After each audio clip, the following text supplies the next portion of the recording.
Deri më sot ishte mbajtur sekret ekzistenca e një kostumi popullor i cili është veshur nga shenjtoria Nën Tereza. Kjo është dalje e parë e tij nga fondi i etnografisë, për arsye sigurie dhe për të shenjuar 13 dhjetorin e lumturimit të Nën Terezës. Kostumi me motive nga Prizreni qëndroi për pak orë në katin e dytë të Muzeut Historik Kombëtar. Gjëra me vlera të tilla nuk i jepet numri inventarit, viti kur ka hyrë, janë sekreti historiku të arkivit.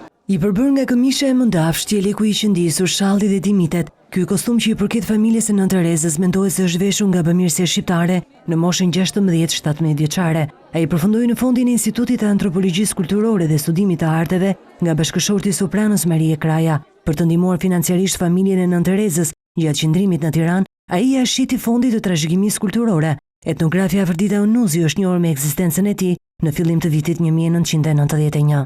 Ky është një kostum që është punuar nga nëna e Nën Terezës, është mbajt fillimisht prej saj, me raste ka veshë edhe Nën Tereza.